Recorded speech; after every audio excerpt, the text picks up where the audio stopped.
Hello everybody, welcome to 4.8 L'Hôpital's rule.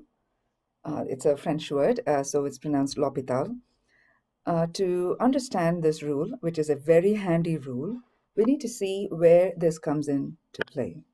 So let's take this example where limit of sine x over x, okay? We've seen this several times before, so I'm using a familiar one. So limit sine x over x as x approaches 0. So if you want to evaluate this, if you plugged in 0 right away, right, what you get is sine 0 over 0. And sine 0 in turn is 0. So you get 0 over 0. This is an indeterminate form, meaning it doesn't fall under the real number system. And so you reach a contradiction here. 0 over 0 cannot result in a 0. It cannot result in infinity. It's an indeterminate. You cannot determine what this answer will be, right? So just by plugging in 0 for your limit leads us to this difficult situation.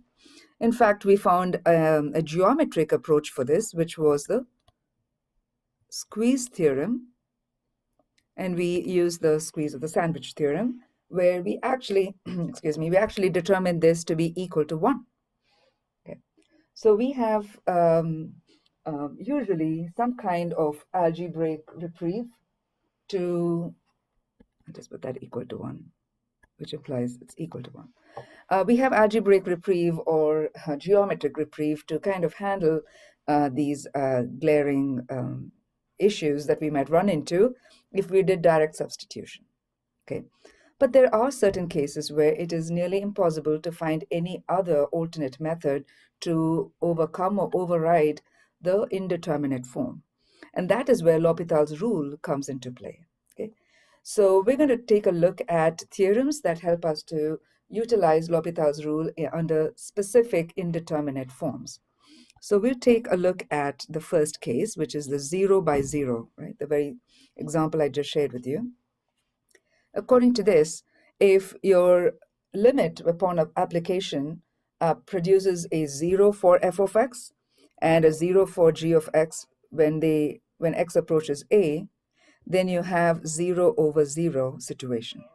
In which case, we are going to then use the L'Hôpital's rule, which allows, we have the L'Hôpital's rule, which allows the numerator, if you use it directly, it is leading us to 0. So it allows us to take the derivative, right? You see that f prime? So we are taking the derivative of the numerator and the derivative of the denominator, and then we will apply the limit. Most often with this first iteration, you should be able to get a form where it is not indeterminate. Okay, so we can get, of course, an answer effectively in the end as 0 or infinity or negative infinity, but we don't want to lead us into a situation where it's indeterminate. And so the L'Hôpital's rule, which is very, very simple to follow, but very helpful, is that it allows us to take the derivative of the numerator and the derivative of the denominator and then find its limit, because then it'll still produce the same answer. Okay. This is really, really cool. And we're saying this is good even if your x approaches infinity or negative infinity. So which means it's even good under limits at infinity. You don't have to necessarily have only x approaching some particular value a. It could also be good with a being infinity or negative infinity. In fact, they even say it's good with one-sided limits. So let me highlight this.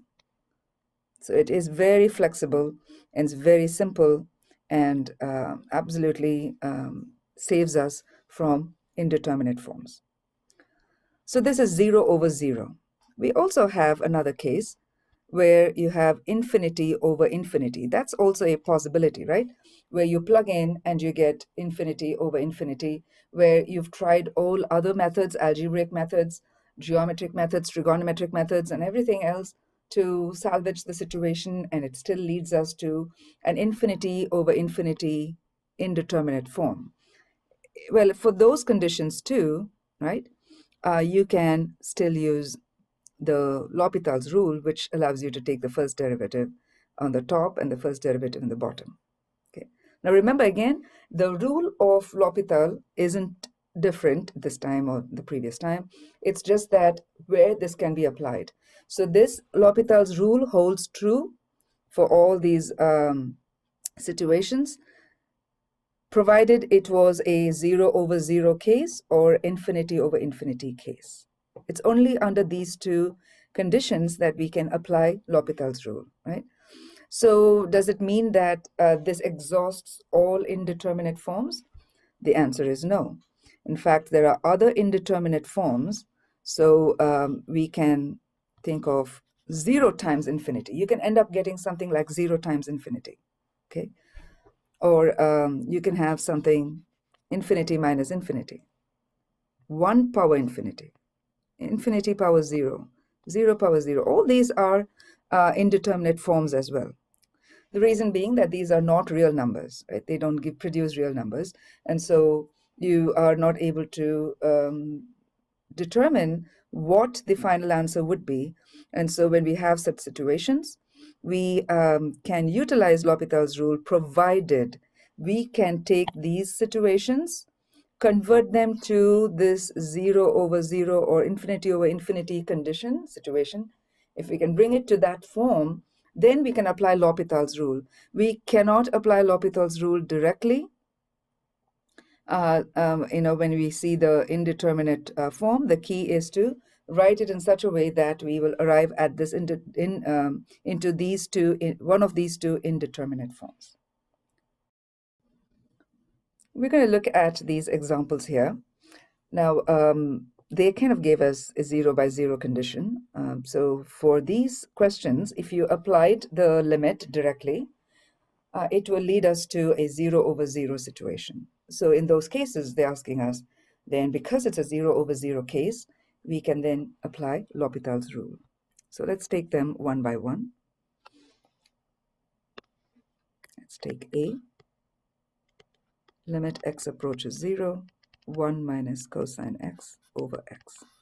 Okay. So direct application would mean that limit x approaches 0, 1 minus cosine x over x will be 1 minus, I'll just put it one more step, sorry. Cosine 0 over 0. Cosine 0 is 1, so which is 1 minus 1 over 0, 0 over 0. Okay. So this is an indeterminate form when you apply direct substitution of the limit. Therefore, we just come back here and say, since the direct substitution results in 0 over 0 case or form, we apply L'Hopital's rule.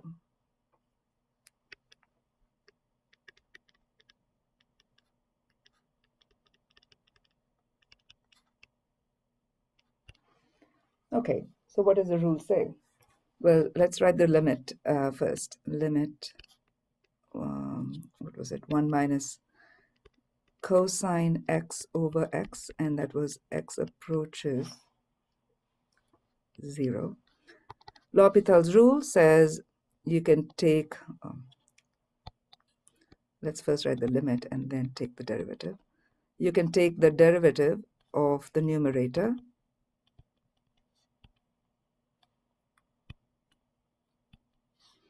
over the derivative of the denominator. This hopefully should eliminate the 0 over 0 predicament. So let's try and work on that. So limit x approaches 0. We're not applying the limit yet. We're still taking the derivative. So that's going to be the derivative of 1 is 0 minus derivative of cosine x is a negative sine x. Agreed? All over derivative of x is 1. This is happening in the denominator. Okay, so let's clean that up. We're still not applying the limit yet. When you clean that up, the minus and the minus combine, so you get sine x over 1, right? So you're basically trying to find the limit of sine x. which is, now we're ready to apply the limit, which is to substitute x with 0, and sine 0 is 0. So we found a way to overcome the indeterminate form and produce a nice result in the end. So limit 1 minus cosine x over x as x approaches 0 comes out to be 0. Okay. In fact, if you recall, this is the same result we got through squeeze theorem, because this 0 over 0 condition pushed us to look for algebraic or geometric approach. So we did that, and we were able to utilize the squeeze theorem and figured out the answer to be 0. So it's interesting how we can actually use L'Hopital's rule to get the result fairly easily using a calculus technique instead of an algebra or geometric technique. Okay. Let's go to the second problem. So here is our second problem. Once again, we always want to check the direct substitution, because we can't, because it comes under this section, we are kind of confident that we can use L'Hopital's rule. But remember, we can use L'Hopital's rule only if it was 0 over 0 or infinity over infinity. And so we need to always see if that is the case. So direct substitution for x equals 1 in this expression would give us something like that, right? Which is basically sine pi over natural log of 1. Now sine pi is going to be 0, right? Sine 90 degrees, so that's 0, over natural log of 1 is also 0, because e power 0 gives us 1. So if you looked at its exponential form, whatever, if you just use a calculator, you'll still get the same 0, like ln 0, ln 1 is 0. So 0 over 0 is the condition, and because it's an indeterminate form, which allows L'Hopital's rule, so we come over here and we apply L'Hopital's rule. So limit x approaches 1, sine pi x over natural log of x equals limit x approaches 1, derivative of sine pi x on the top divided by derivative of natural log of x in the bottom. So that gives us a chance to take the derivative of the sine pi x. Remember, it's not just a plain x, it's got the pi x, so remember to do the chain rule. So first we need to take the derivative of sine x, which is cosine pi x, right, as it is, times, remember we said chain rule, so we got to do the pi. That's for the numerator. The denominator, derivative of natural log of x, is 1 over x, actually. So if you clean that up, remember again, all this is just dealing with the derivative. We are not plugging in the limit yet. So this is going to be pi, this x will go on top, cosine pi x. Okay. In fact, if there is no denominator, then that's good, because we will not be pushed into a condition severe as that, okay, mostly. So then now we're ready to plug in for x as 1. So pi times 1 times cosine pi times 1. So that's going to be pi times cosine pi x, right? Pi times, so cosine pi. Cosine 90 degrees is going to be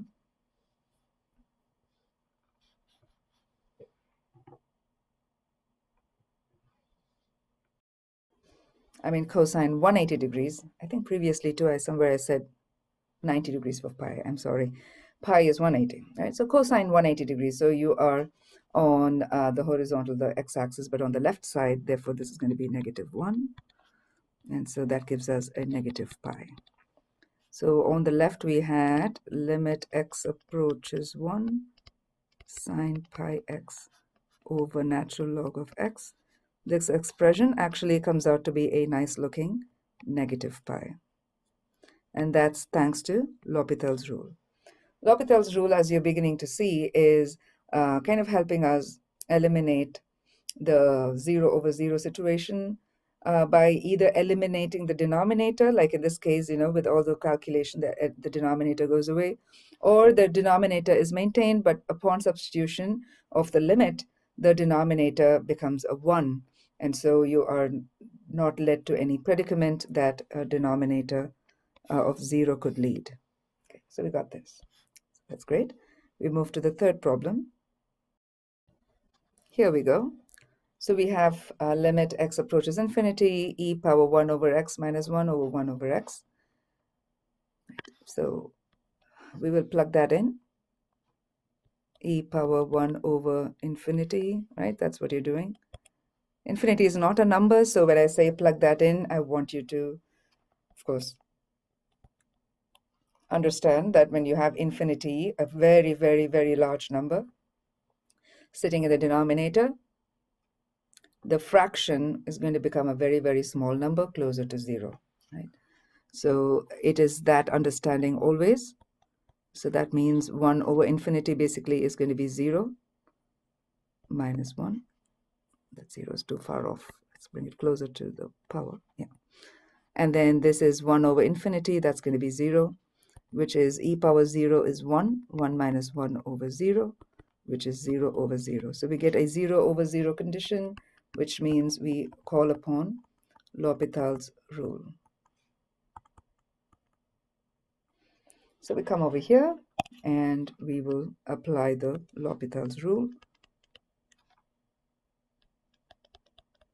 Always write out where we start so that when we end the problem, we'll know what was on the left side. So you take the derivative of the numerator over derivative of the denominator.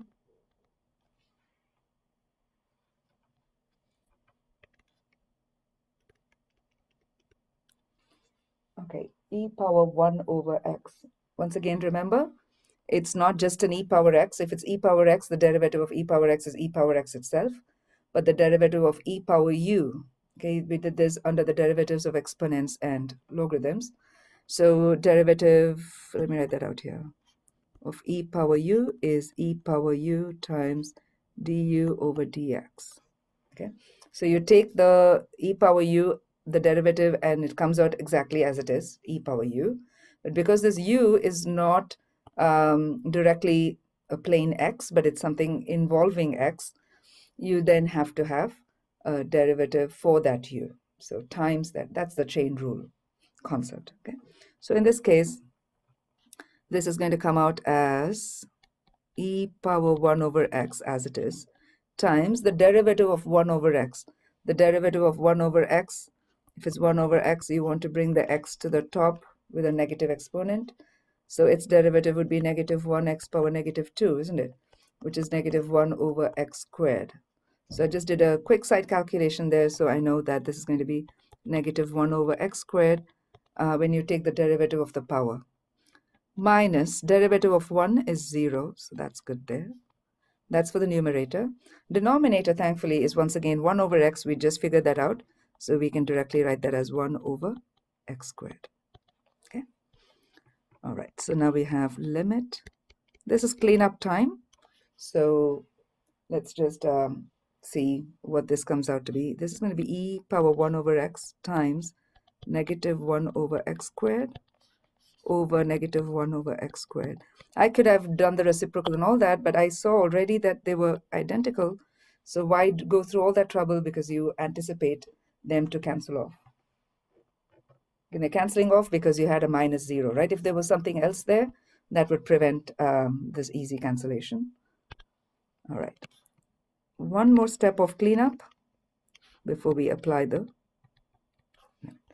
So now we have time. Now is the time to apply the limit. So e power 1 over infinity basically is what you're doing. Again, I have to cautiously remind you that infinity is not a number. It's not like I'm substituting infinity. I'm just substituting a very, very, very large number to indicate the infinity. Okay.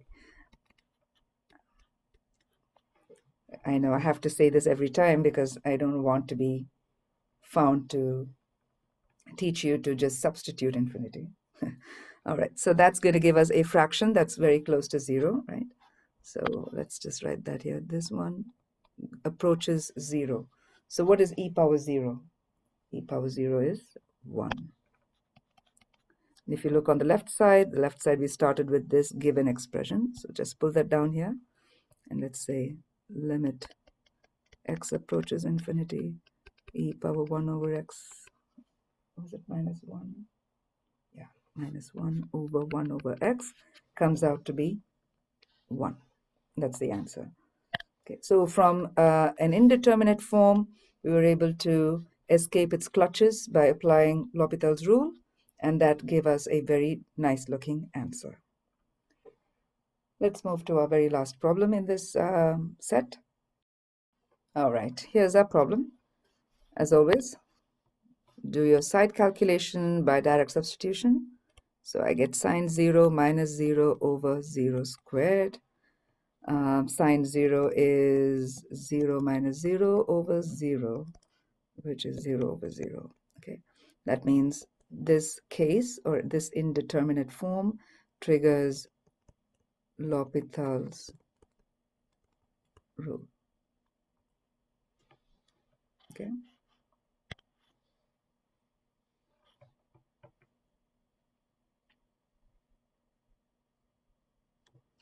Now we can write this as it is,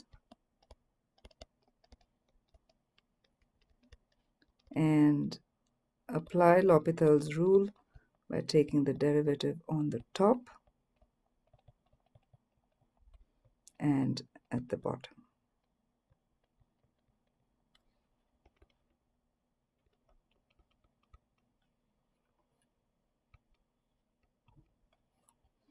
Derivative of sine x is cosine x.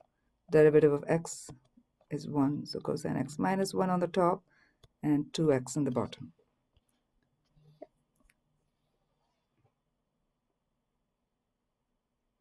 Now let's apply by the side. Let's apply the rule, the limit. So that's going to be cosine 0 minus 1 over 2 times 0. Cosine 0 is 1 minus 1 over 0. 0 over 0, oh my gosh, we've got 0 over 0 condition again. So that's the second time, right? The first time we got that, we did L'Hopital's rule. Now we got it the second time. Even after applying L'Hopital's rule, it didn't cure us of that indeterminate form. What do we do? Well, the good news is L'Hopital's rule is iterative.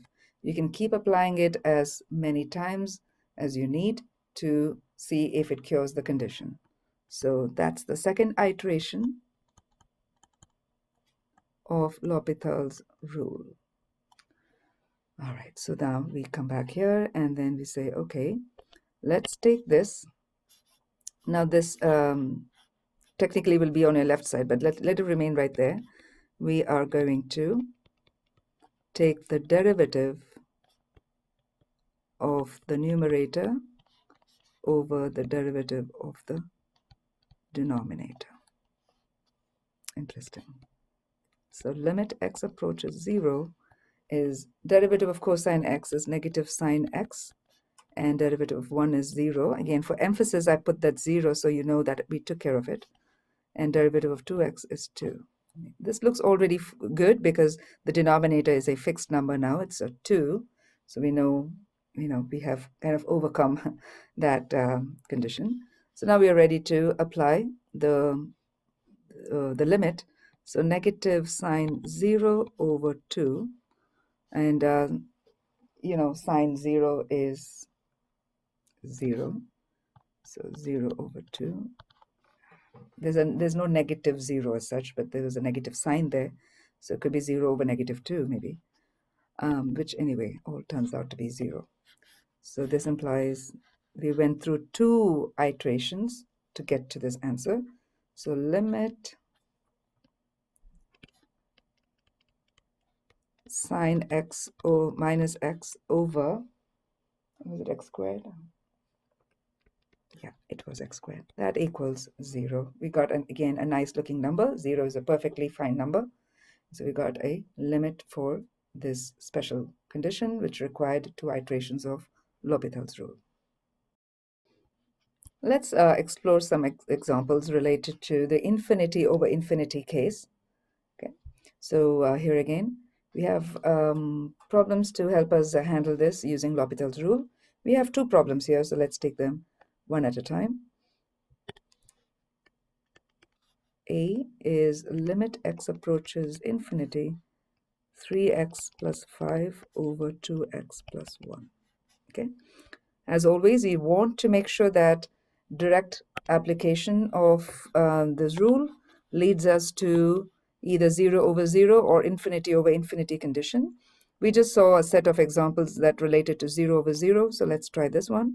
So again, I'm a little cautious about showing you the substitution of infinity, but you know what I mean.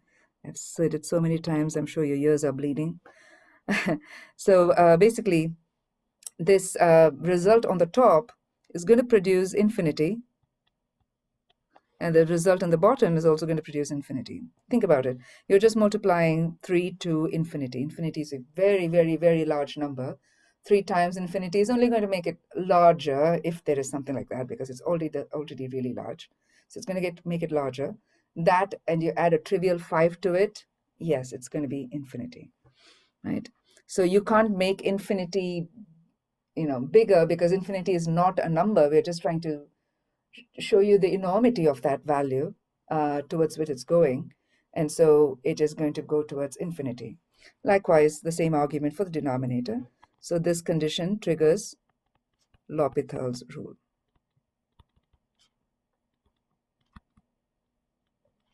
Okay, so then let's come over here and then apply it.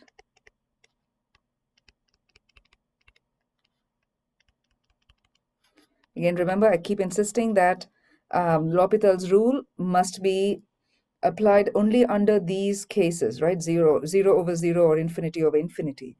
So if you if you did not perform this test where you plugged it in and direct substituted, and then if you didn't do that step and directly use L'Hopital's rule, it could lead to error. Okay, so you might get a different answer because you took the derivative incorrectly. Or more than incorrectly, I would say invalidly. You were not allowed mathematically. It was not a valid move to apply the L'Hopital's rule.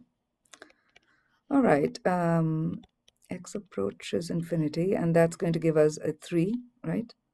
Derivative of 3x, 3.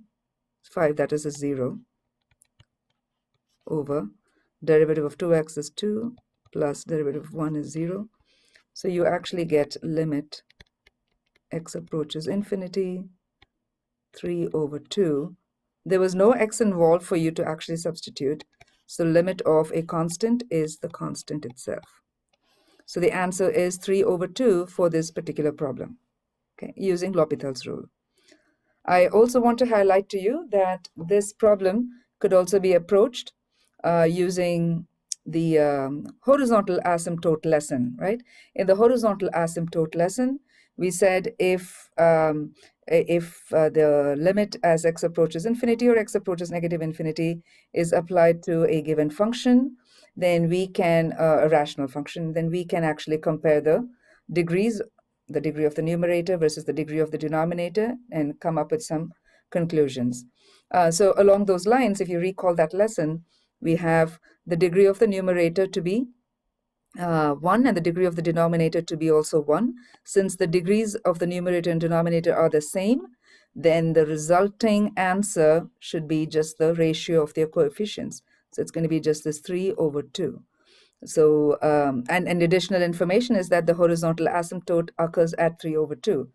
Well, that's what that lesson taught us. So the 3 over 2 will be the answer to this limit, and that's exactly what we got. Okay, and it's really nice, endearing to know that we could have approached this via that lesson or by this new appreciated rule of L'Hopital, which allows us to take the derivative and then apply the limit under the circumstance that it was either a 0 over 0 or infinity over infinity condition. Okay. All right, let's go to the second one. Now here is our second problem. There are a few things that are a little different to what we've seen before. For instance, you have the 0 plus. So we are approaching 0 from the right. So it's a one-sided limit. And you're using the one-sided limit to actually check your, or find the limit for this given expression. Will L'Hopital's rule apply for one-sided limit?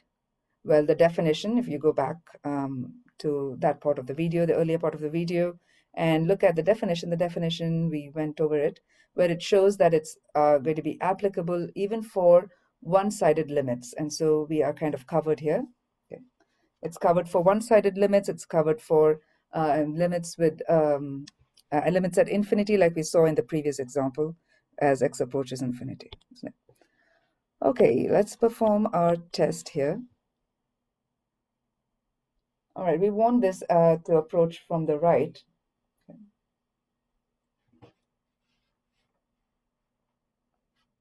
So now we have ln 0 over cotangent 0. Okay.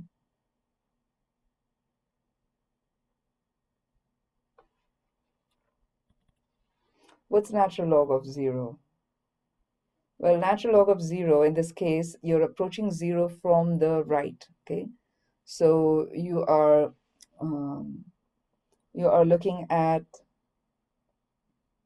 so I want you to recall, you can look at it in different ways, but if you could recall the graph on this one, right?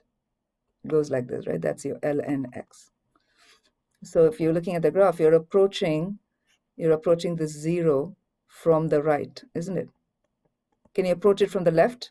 You can't approach it from the left because there is no graph of ln x happening to the left of 0. So it makes perfect sense that we're approaching 0 from the right. As we approach 0 from the right, what happens to the function ln x? Ln x approaches negative infinity, right? It's going down. So technically, this is 0 plus. It's not exactly 0 because what is ln 0? Natural log of 0 is undefined. But if you approached it using the graphical view of it, then that tells you that that's going to be negative infinity. Okay, that's also from the right. Let me use green. It's going to be negative infinity. Okay. As for cotangent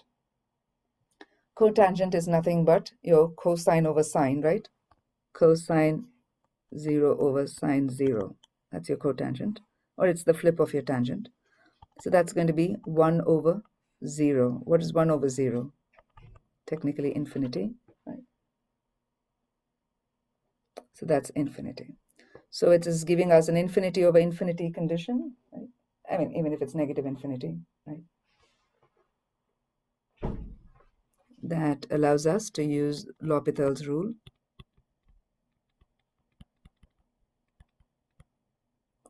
Then we come back here.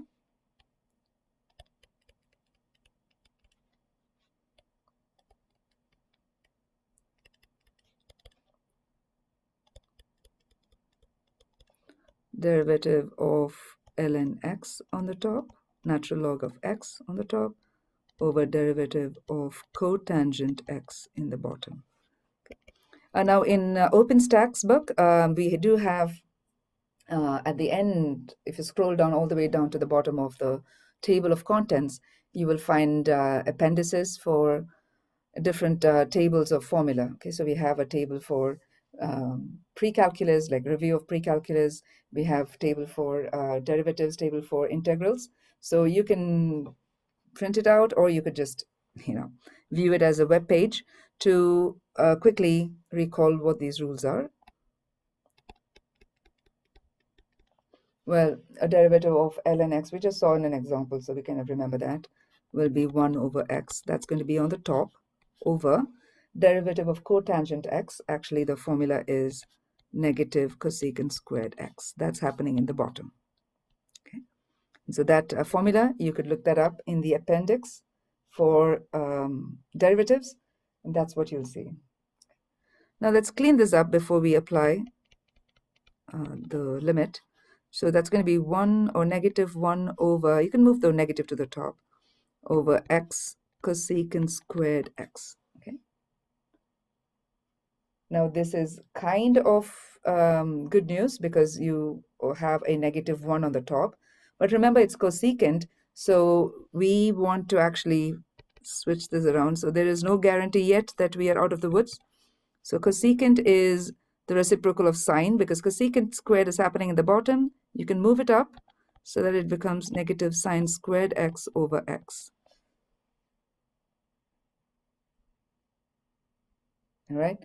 Now, clearly, we are not out of the woods, because if you went further to apply the direct rule, the direct limit, you get negative sine squared 0 over 0. So sine 0 squared, right? That's what it means. So you have sine 0, which is 0. So 0 squared is 0. 0. So you get a 0 over 0 condition. So you have to go for the second iteration of L'Hopital's rule. I like this problem because under the first iteration, it was infinity over infinity condition that allowed us to do L'Hopital's rule. In the second iteration, we got 0 over 0. So this problem kind of covers the two conditions under which we can use L'Hopital's rule. So that's really cool. That leaves us with doing one more round of derivatives. So derivative of negative sine squared x over derivative of x. Remember this, you'll have to use the chain rule because there's a square and then there's a sign. Chain rule says derivative of the outside, which is the 2, right? So you take care of the power, times the derivative of the inside, which is the sign. We can bring out the minus because the minus really is not impacted by this. I'm bringing out the minus, okay? And I'm taking the derivative of the sine squared x. So derivative of the outside. So the power is brought down. So 2 sine x, right?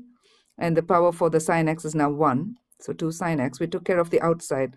Derivative of the outside times derivative of the inside. The inside is your sine x. So what is the derivative of sine x? Derivative of sine x is cosine x. We got that. Over derivative of x is 1. Okay, now it's looking good because there is a good number underneath. So limit x approaches 0 from the right is negative 2 sine x cosine x. Okay, now we can apply the limit. This is 0 from the right, right? So sine 0, cosine 0. You basically have a 0 times a 1, or rather negative 2 times 0 times 1, which comes out to be 0. So limit x approaches 0 from the right, ln x over cotangent x comes out to be 0 after 2 rounds of iteration with L'Hopital's rule. Okay, so I hope that helps.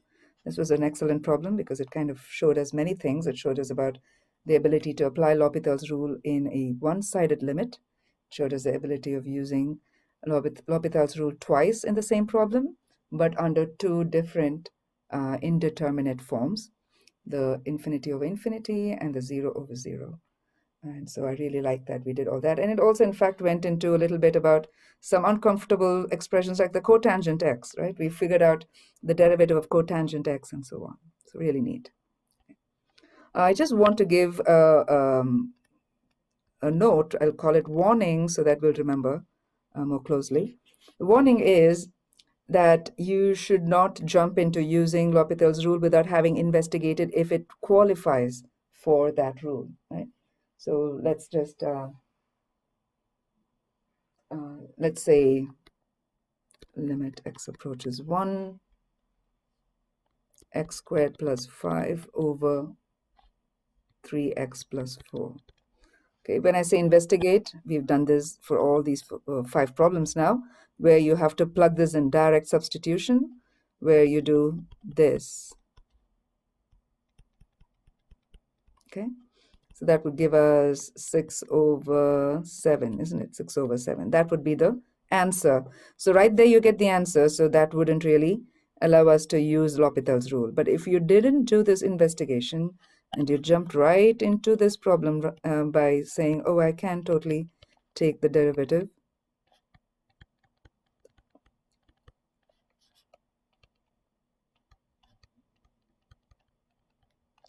Let's see what happens if you took the derivative, okay, incorrectly or invalidly, I would say.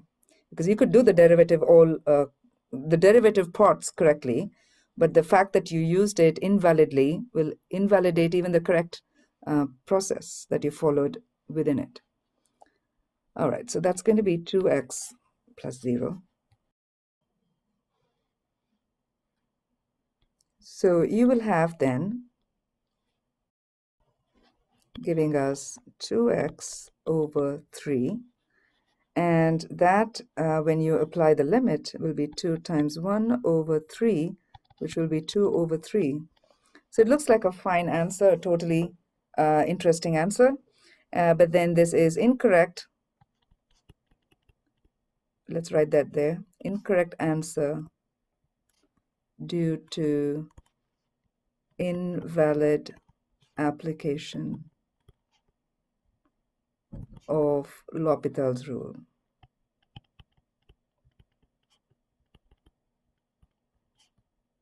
Okay, just remember that lesson, that you'll have to investigate first to decide if it's of the determinate form 0/0 or infinity/infinity.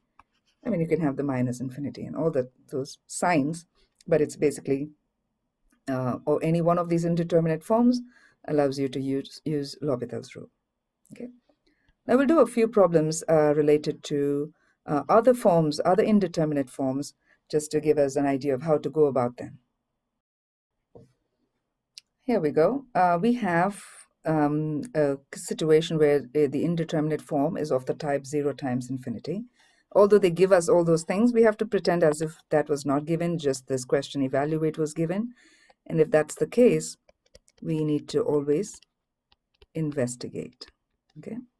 So the investigation then would be to do the direct substitution. So it's 0 times ln 0. Again, remember ln 0 as in coming from the right. Okay. So this is coming from the right, and we already investigated this before, where if you're looking at the ln of x graph, as you approach 0 from the right, your function approaches negative infinity to the bottom. So this is of the form 0 times negative infinity. Okay. Now, because of that condition,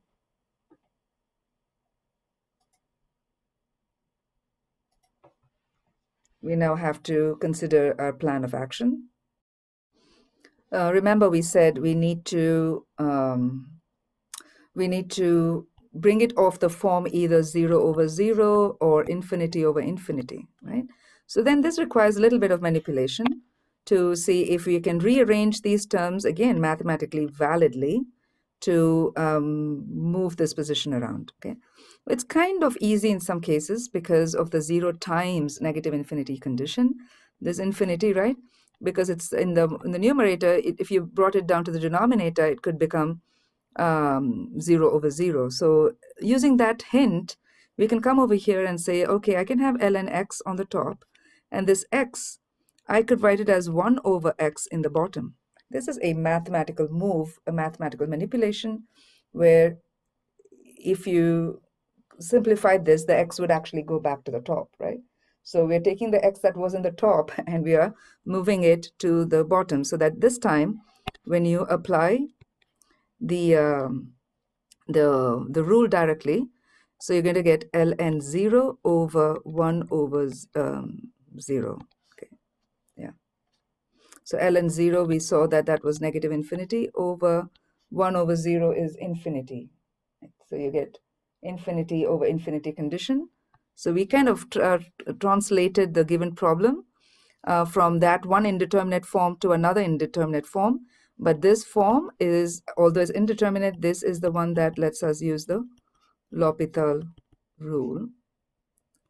So now we're ready to, in this revised format, we're going to take the derivative on the top and the derivative in the bottom.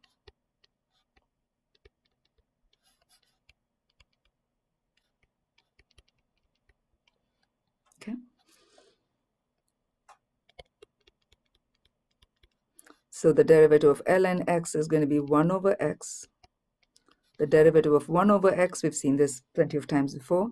You move the x to the top, it becomes -1. So that's going to be -1 over x squared. Do the math yourself, so you kind of use it as a good practice. All right, now it's just simplifying because we've done with the derivative. We now have, that's going to be 1 over x times negative x squared over 1, right? The reciprocal thing. So that basically gives us limit x approaches 0 from the right of -x. That, when you substitute 0, gives us 0. So we took the problem that was in one indeterminate form, the 0 times -infinity, and strategically used algebra to move the term around equivalently in order to produce another indeterminate form that is suitable for L'Hopital's rule. And then we applied the derivative on the top, derivative on the bottom, used algebra to simplify it, and then finally applied the limit to get 0. Let's explore another type and another indeterminate type of the form infinity minus infinity. Once again, pretend that you didn't have that information. So if we did take the given problem as it is and did our direct substitution investigation, that's going to come out as 1 over 0 squared minus 1 over tan 0, right? Tangent 1 over tan 0 is same as cotangent 0, isn't it? So that's going to be infinity minus cotangent 0. Cotangent is cosine 0 over sine 0. So cosine 0 over sine 0, infinity minus 1 over 0. So that's infinity minus infinity. Okay, indeterminate form. So we need to now come back and utilize some kind of algebraic manipulation to see if we can take care of the situation. Right? You want it either as 0 over 0 or infinity over infinity. Keep that in mind always. And so come over here, and that'll be limit x approaches 0 plus. Okay, sometimes it's trial and error. So in this case, what I'm going to try is to see if I can combine these two fractions together, because right now, because they're separate, it's coming out as infinity minus infinity. Maybe if they're together, then I can get this kind of a fractional format, a single fraction. So use your algebra skills, LCD basically, right? That's the LCD. So that's going to be cross multiply. So tan x minus x squared. Okay. All right. So now I have this. So I want to investigate this to see if we are able to bring it to one of these forms. All right. So let me take this over here, and I applied the 0 directly. So that's going to be tan 0 minus 0 squared over 0 squared tan 0. Tangent 0. Tangent 0 is tan 0 is sine 0 over cosine 0. Sine 0 is 0 over cosine 0 is 1. So tan 0 is 0. Okay, so that's going to be 0 minus 0 squared over 0. So it gets 0 over 0. Another indeterminate form, but this one allows us to use L'Hopital's rule. Okay, so that's great news. So from here, we travel down here, and we'll write it a bit clean. So I'm just going to write this one more time, the original problem. 1 over x squared, was it? Yeah. And it's 1 over tan x equals limit x approaches 0 plus. So we got that to look like this, right? after the LCD and combining the fractions. This is what we got. And then because we're using now L'Hopital's rule to this step, we take the derivative of the numerator over the derivative of the denominator. Okay. This is not a very handsome problem, only because it involves a lot of these trigonometric expressions, and on top of it we have to apply the product rule for the denominator derivative. Okay, so let's first focus on the numerator because they are two separate terms. We'll just handle that first. Derivative of tan x, right, the first one, is secant squared x, and the derivative of x squared is 2x. You got that? That's good. For this one, I have x squared tan x, so that's product rule, the UV method. So let's do that by the side. U is x squared, V is tan x. Product rule says U prime V plus V prime U. So that means I need to take U prime. U prime is 2x. V prime is secant squared x. Yeah. So let's do U prime V plus V prime U. That will give us U prime V is 2. I'm going to use the same pink so that you can kind of see where I got that, those terms from. So 2x U prime V plus V prime U. So that's going to be x squared times the secant squared x. X squared times secant squared x. Okay. All right, so we have completed the derivative. So now it's time to check it with applying the limit. Okay. So let's apply the limit. So that's going to be secant squared 0. Again, this is 0 coming from the right. 2 times 0. 2 times 0 tan 0 minus 0 squared secant squared 0. Okay. Secant 0 is the reciprocal of cosine. Cosine 0 is 1, so its reciprocal also will be 1. So 1 minus 2 times 0 is 0 over. This is tan 0. Let's just come back here quickly. Tan 0, we just worked it out to be 0. So that's going to be 2 times 0 times 0. That's going to be 0 minus 0. So that's basically 1 over 0, which is infinity, right? So is infinity okay? Yes. Under infinite limits, under that lesson, we discovered that our answers need not always be finite numbers. They can be infinite numbers as well. So infinite limits. So we have two things. We have limits at infinity, meaning x approaches infinity or x approaches negative infinity. That is also acceptable. We can also have answers like this to be infinity or negative infinity. So the left-hand side was this. This whole thing is equal to infinity. Okay. So don't disregard it and say, oh, I got infinity, something is wrong. No, if you did everything right and you got an infinity, it is an acceptable answer. Okay. Let's focus on the next type, which is infinity power 0. This is going to be a super interesting problem because of the complicated nature of this.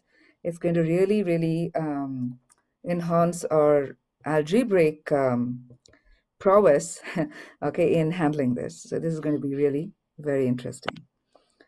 All right, as always, let's investigate. So limit infinity power, sorry, not limit. I'm applying the limit. So x power 1 over x, so infinity power 1 over infinity, which is infinity power 0.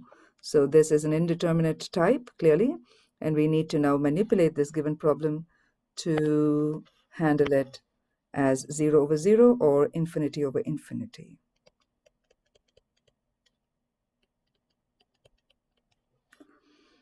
Now, this is such a crisp notation, x power 1 over x.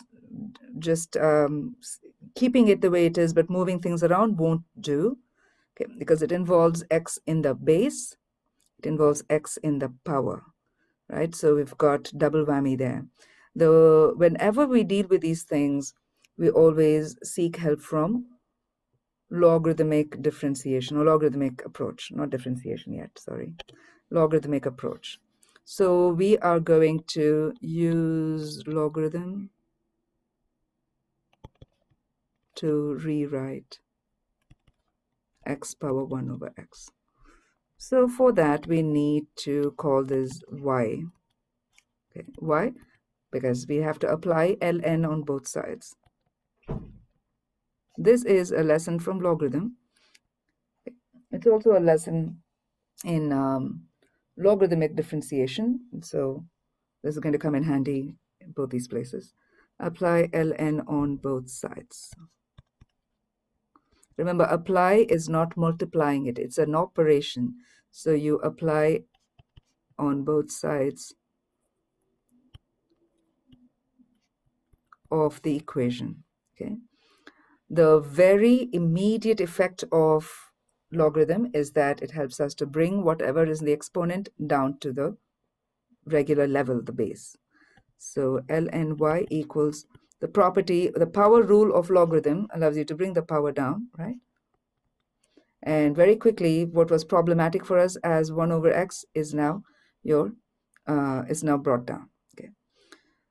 So what we're saying then is that our x power 1 over x, right? X power 1 over x.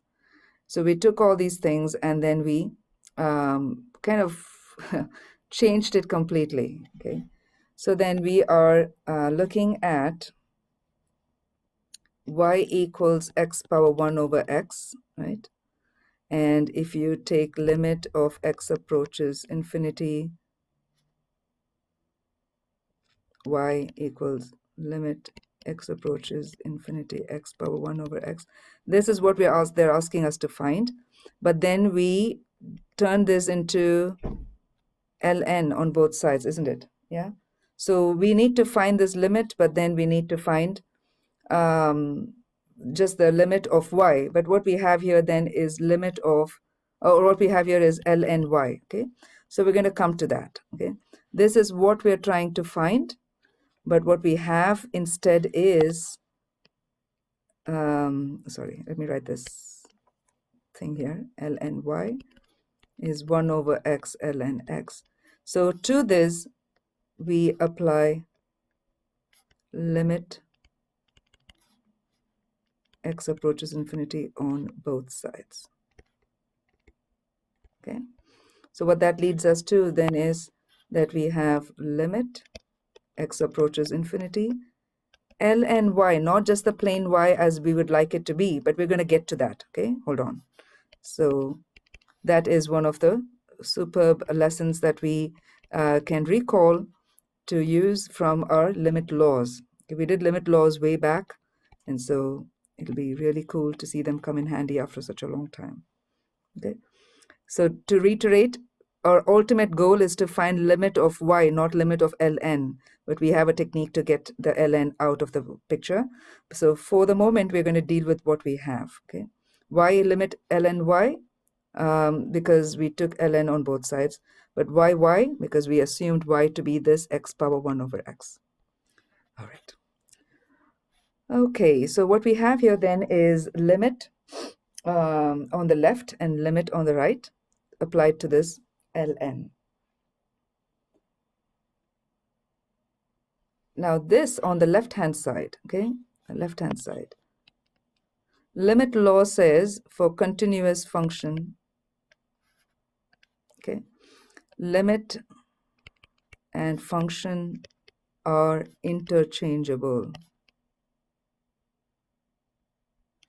Okay, what that means is I can take this ln and switch it out with limit, and I can move this limit and switch it out with ln. That is not of my own desire. That is done conveniently only because the limit laws allow it. Okay, limit laws on continuous functions. It allows us to switch them around. Okay, ln is a continuous function. Therefore, what happens here is that this ln comes out, and then you have limit x approaches infinity y. Okay, we're almost there because this is exactly what we wanted. We wanted to find the limit of y. Okay, and that in turn, y is something that we came up with. So let me write that y back as x power 1 over x. X approaches infinity. Okay, this is all happening on the left-hand side. Now let's focus on the right-hand side. Okay. The right-hand side has also limit laws that will apply. So the right-hand side's limit laws would allow them to be split as two separate limits, okay, limit of 1 over x and limit of ln x. But I want you to investigate there to see what happens when you substitute infinity. When you substitute infinity, right, do we have a case where we have to use L'Hopital's rule, or do we have an indeterminate case where we cannot use it? So before you apply the limit laws, you always want to see if this is already conveniently the way it is. So this law would work if you kept them as two separate things, right? Now let's consider this as limit of ln x over x, because I'm combining these two as a single fraction, ln x over x, as x approaches infinity.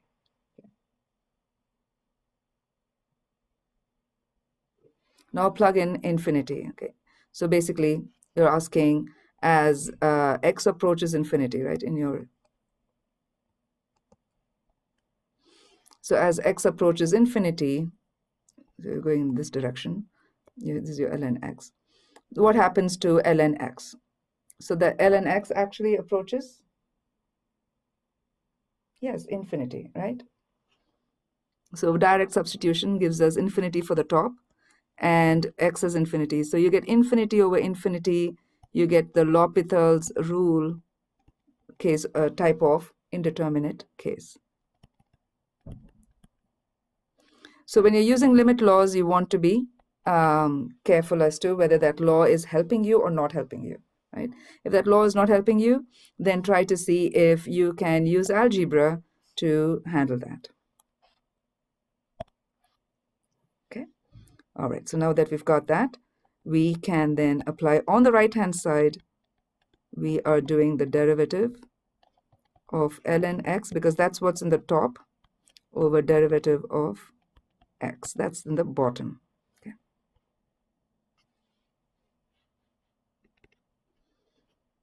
So limit x approaches infinity, derivative of ln x is 1 over x, derivative of x is 1.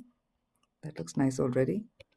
That's going to be basically limit x approaches infinity. Upon cleanup, that just is 1 over x. And what is 1 over infinity? 1 over infinity is 0. Okay. And let's just track and see what's on the left-hand side. The left-hand side, we already took care of it, so we will just bring that down here as ln limit x power 1 over x, x approaches infinity. Okay. That's what we have here on the left side. Because we interchanged the limit and the ln due to the limit laws, we have the natural log on the outside. Okay, so I want to quickly come here because this limit x power 1 over x looks a little complicated. So let me mimic this situation with something very, very simple to follow. Okay, so we used x and we used y, so I'm just going to use something else. Let's call it, let's say p. Okay, so natural log of p, whatever is in the argument for ln. So that's what we have. We have ln of something that's equal to 0. When is this possible? When is natural log of something equal to 0? This is possible only when this p is equal to 1, because natural log of 1 is always 0, right? Only for natural log of 1 would you get the answer as 0. Okay. So in other words, whatever is here, the p, that should be equal to 1. So in our case, similarly, whatever is here, this thing must be equal to 1, so that natural log of that expression is equal to 0. So using that argument, then we have finally, we are freed of that extra ln, and we're able to now answer the original question as equal to 1. Okay. I hope you enjoyed this problem as much as I did, because it's touching upon so many different things in algebra, in logarithm, particularly within algebra, and the limit laws, the laws that we have barely used in a long, long, long time. And so that's really nice. It also touches upon L'Hopital's rule on one side, limit laws on the other side, helps us to recall the graph there. Amazing problem with all the good things in it. Let's take a look at one more in indeterminate type, 0 power 0, and then we can call it a day. So 0 power 0 is, as always, investigate. So x approaches 0 from the right, 0, x is 0, power sine 0, which is 0 power 0. So that is an indeterminate form that we can't use L'Hopital's rule, so we need to rearrange the terms to get to the 0 over 0 or infinity over infinity form. If the previous problem was of any hint to us, we realize that when we have something in the power, right, when there is x in the base, then x in the power, the way out of it is our logarithmic properties. Okay, so we need to find this,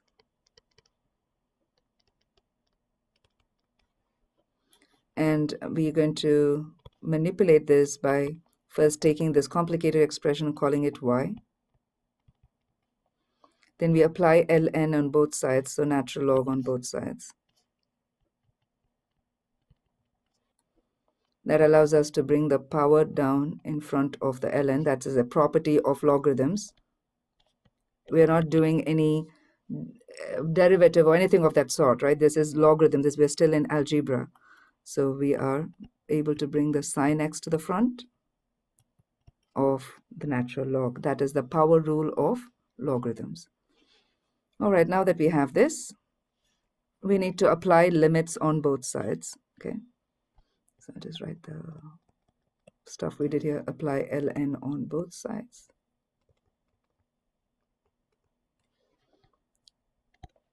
Then we are trying to bring it close to the problem here. So limit x approaches 0 plus 0 from the right is what I'm applying on both sides.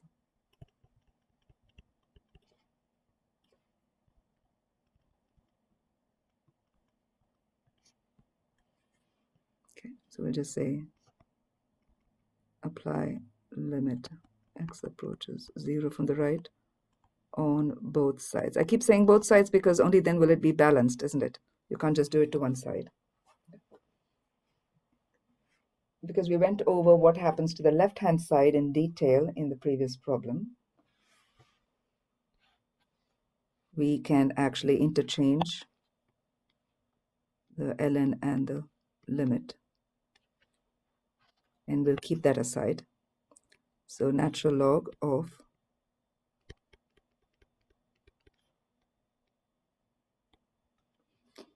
and that comes down as natural log of limit. We want to get rid of the y. We're going to call it x power, was it sine x?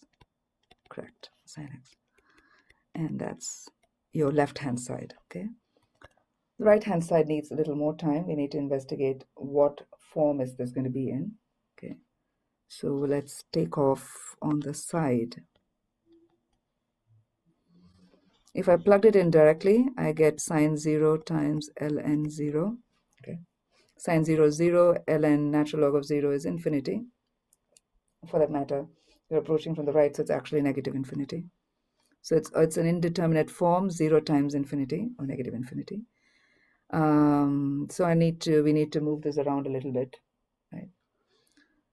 Again, as we've seen in that example that involved 0 times infinity format, we said because of this infinity being multiplied, if we can make this infinity be divided, then if the infinity is moved to the bottom, then it has to become a 0, right? Because if it's 0 on the bottom, that's what makes it infinity on the top.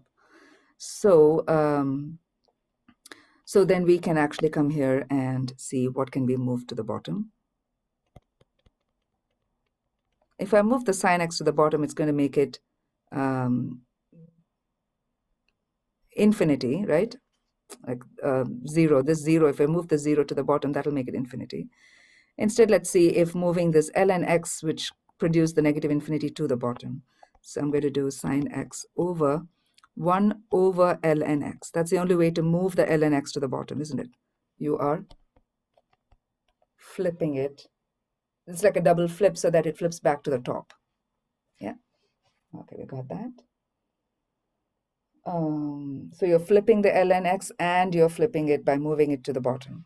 So that's the double flip I was talking about. Now let's investigate. Sine 0 over 1 over ln 0. So sine 0 is 0, over 1 over ln 0 is infinity. So 1 over infinity is 0, so that's 0 over 0. Success, we can use L'Hopital's rule. All right, so that means I can come over here and take the derivative. So derivative of sine x on the top over derivative of 1 over ln x in the bottom. Okay.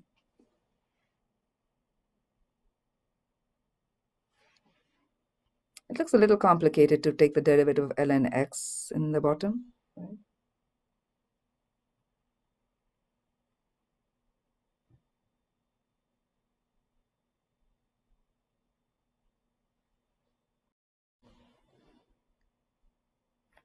Well, do we have a formula for 1 over ln x in the bottom? Not that we know of. Okay. So is there a remedy then to handle this case? Yes, there is.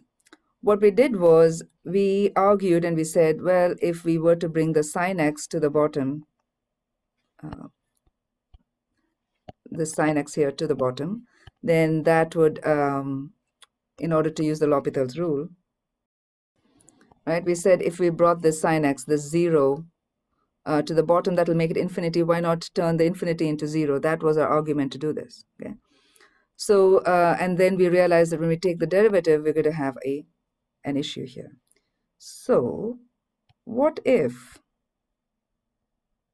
nothing wrong with that. Okay. We know that we can use L'Hopital's rule, so that's great.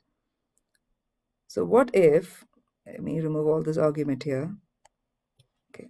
Here, instead of doing this, this is only because we run into a problem that we are actually rethinking. This is what I meant by trial and error. Okay, so don't be afraid to do this. Don't be afraid to go back on a particular process that worked almost everywhere, but except where we really wanted it to matter. So feel free to go back to correct those things. Okay, so then we come back here and say, okay, what if I kept ln x on the top and moved the sine x to the bottom?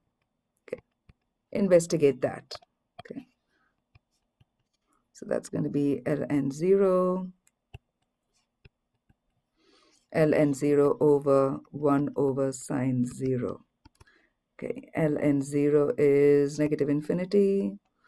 1 over sine 0 is 0, right? So that's infinity. So negative infinity over infinity. Wow. Once again, we get the same. And it's assured, right? If it works for in one direction, it should work in the other direction, but it's going to switch around as infinity over infinity. What would have been 0 over 0 if you moved the players differently? So this assures L'Hopital's rule. So we got that. And therefore, let's see right here, right? So usually when you do trial and error, this is the place where you want to place them in different positions to see which one is easier to take the derivative individually. Okay. So in this case, what I like about this, though, is I can take the derivative of ln x. That's going to work because we know it's going to be 1 over x. And this 1 over sine x is nothing but cosecant x, right?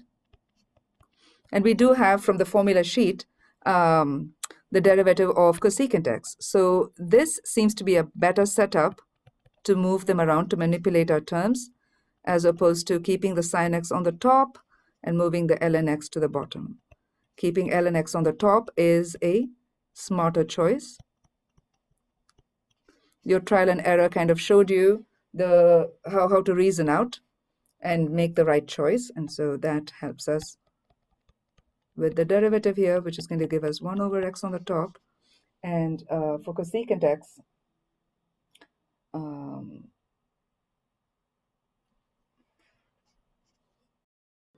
will be negative cosecant x cotangent x. I had to look that up. Okay, so a derivative of cosecant x is negative cosecant x cotangent x. Now clean that up. That gives us limit x approaches 0 plus. Maybe you can throw the negative to the top so that it's visible. Negative 1 over x cosecant x cotangent x. Okay.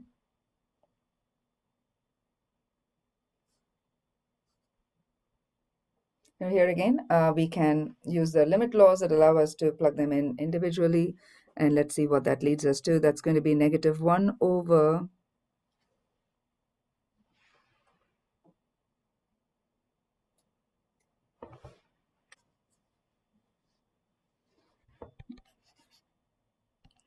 zero times cosecant 0. Let me just first write it as it is with a 0 replaced for the x's.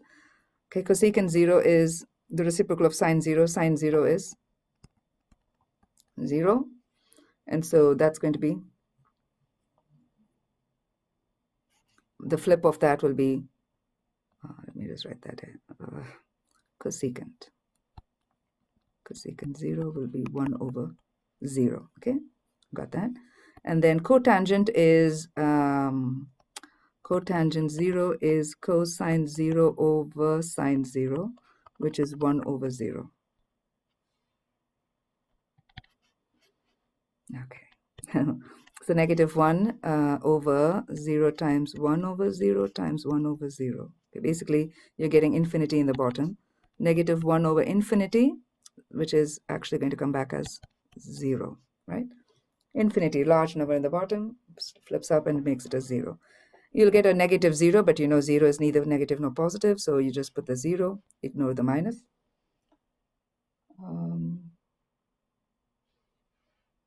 It's been a long time since we started from the left side. So let's come down here and say, okay, the left side was natural log of limit x power sine x. X approaches 0 from the right. Okay, that's what we got.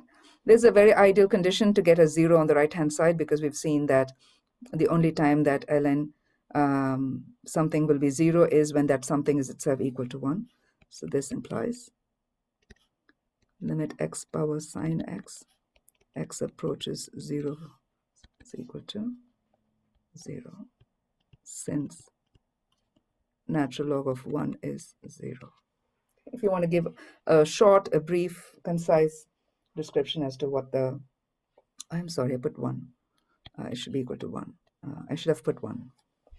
Okay, so because concise way to say this is that ln 1 equals 0. So whatever the argument for ln is, that argument must itself be equal to 1, which was the original question. And so we answered it nicely here. All right, class, that concludes our lecture on L'Hopital's rule. This was a very interesting lecture, I suppose, for you, because we looked at the two conditions under which L'Hopital's rule can be utilized, which was convenient. But then we, more importantly, discussed other indeterminate forms which needed to be converted to a suitable indeterminate form of the type 0 over 0 or infinity over infinity in order to apply L'Hopital's rule. And then in the last two problems, what we learned was that we could do it a little more sophisticated, more complicated too, then, by applying ln on both sides and then applying limit on both sides and using the limit laws to interchange limit and ln. And towards the end, we went back to algebra, which said the only way that natural log can produce a 0 result is if the argument was 1, and that helped us to answer the original question. All right, thank you very much. See you in the next video.